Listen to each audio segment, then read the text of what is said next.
Apakah kamu tipe orang yang kalau misalkan nyimpen uang nih, itu tuh uangnya cuma disimpan di lemari, di celengan, atau malah didiemin begitu aja? Nah, sadar nggak sih kalau misalkan kamu cara nyimpan uangnya itu masih seperti itu tuh sebenarnya bikin kita rugi tahu. Kok bisa bikin rugi? Padahal kan uangnya kita kumpulin. Nah, pastinya kan bertambah banyak, jadi kayaknya nggak mungkin deh kalau misalkan rugi. Tapi secara nggak sadar itu tuh bisa mengurangi nilai mata uang tersebut. Nah, ini alasan makanya kenapa di sini aku mau ngasih tahu ke kalian pentingnya investasi dari sekarang.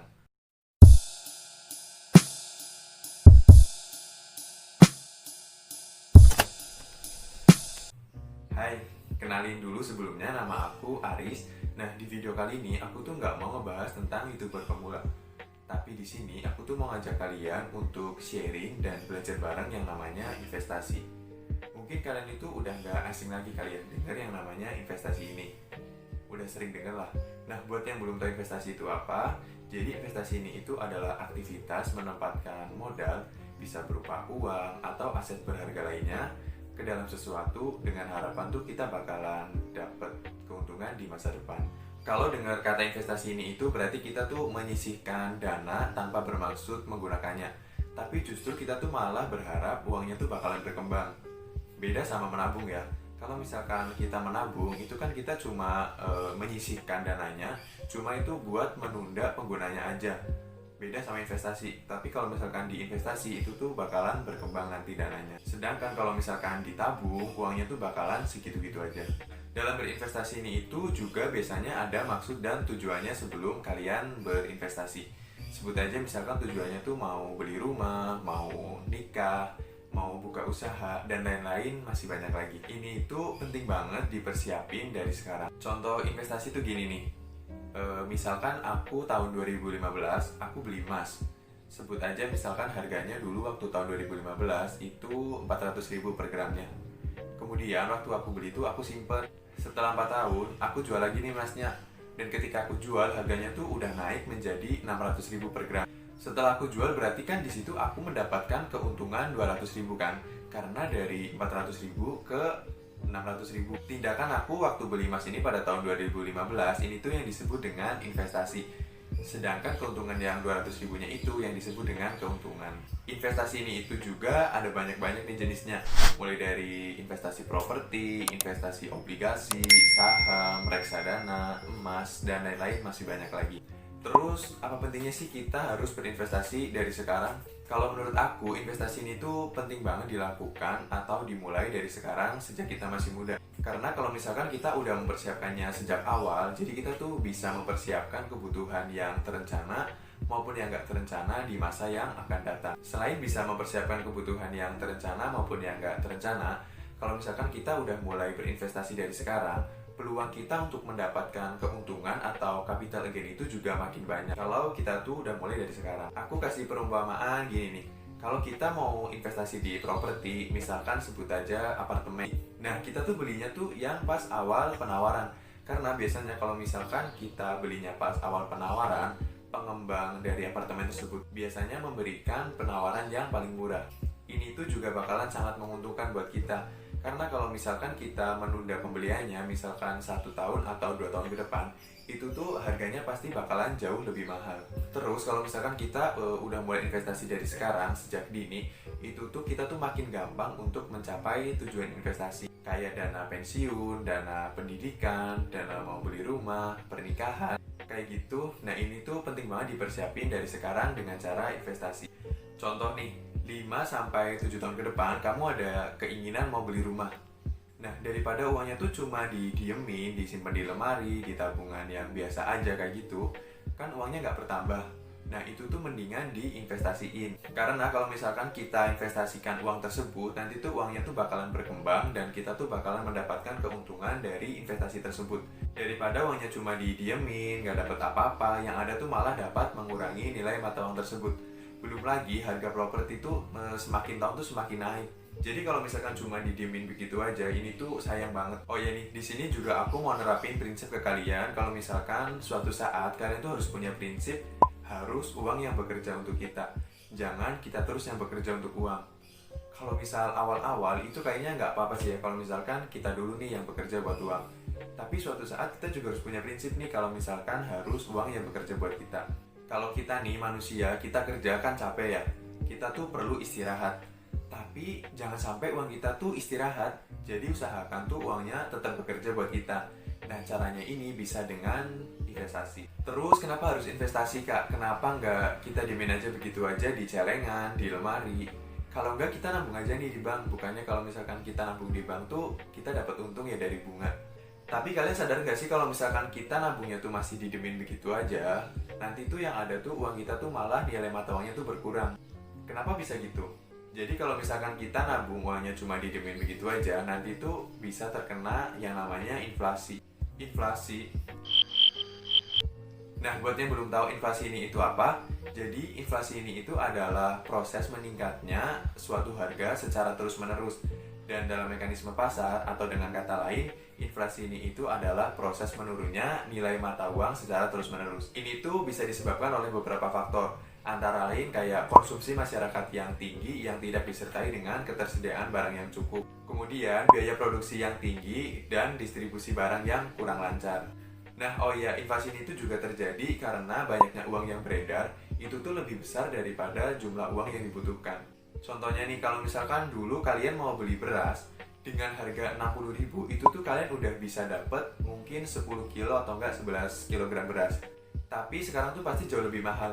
Bisa jadi uang yang dulu 60.000 itu bisa dapet 10 kilogram beras, sekarang tuh paling cuma dapet 6 kilo kalau enggak 5 kilo. Jauh lebih mahal dari yang dulu.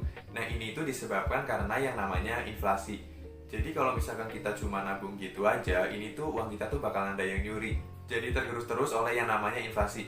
Nah, kita bisa investasi di produk keuangan seperti reksadana, saham, obligasi, dan lain-lain ini untuk mengalahkan inflasi tadi. Jadi jangan sampai tuh kalian nggak memulai investasi dari sekarang. Kalau misalkan kita nabung di bank yang biasa-biasa aja, kalau misalkan kita nabung di bank tuh kita juga dapat bunga, tapi bunganya tuh kecil, paling cuma berapa persennya aja. Belum lagi kalau misalkan kita nabung di bank, itu tuh tiap bulannya tuh kita kena biaya admin. Nah, biaya adminnya ini tuh sendiri 1 tahun tuh menurut aku bisa sampai 25%. Udah bunganya kecil, nggak seberapa, kita kena biaya admin lagi, yang ada tuh uang kita tuh tiap tahun tuh malah berkurang. Makanya kenapa di sini kita tuh harus berinvestasi. Selain mencegah yang namanya inflasi tadi, kalau misalkan kita berinvestasi, kita tuh juga bakalan mendapatkan keuntungan sehingga uang kita tuh bertambah tiap tahunnya. Terus kalau misalkan kita berinvestasi itu juga bisa menambah nilai aset tersebut. Kalau misalkan mau investasi gimana, Kak? Kita kan nggak punya banyak uang, bukannya kalau misalkan kita mau berinvestasi itu perlu modal ya. Belum lagi nggak punya penghasilan, jadi ditabung aja lah. Jangan gitu. Sekarang kalau misalkan kita mau berinvestasi, itu tuh kita bisa kok mulai dari 10.000. Caranya adalah dengan membeli produk keuangan reksadana di aplikasi Bibit. Aplikasi Bibit nih loh, kalian tahu kan yang brand ambassadornya tuh Deddy Corbuzier yang lagi tren ini. Selain bisa mulai dari 10.000, investasi di Bibit ini itu juga simple dan gak ribet pastinya. Terus kamu juga bisa beli nih saham di aplikasi Ajaib. Di aplikasi Ajaib ini itu ada reksadana, ada saham juga yang harganya di bawah 100.000 per lotnya. Kalau misal kita mau beli saham, itu kan harganya itu kan per lembar saham. Cuma kalau misalkan kita mau beli saham itu harus per lot belinya. Nah, satu lot ini ada 100 lembar saham. Mungkin next time aku bakalan bahas kali ya tentang reksadana dan saham ini tuh apa. Jadi udah gak ada alasan lagi nih ya kalau misalkan kita nggak memulai investasi. Mulai aja dulu dari hal yang terkecil. Bukannya sesuatu hal yang besar, itu kan dimulainya dari hal yang kecil kan.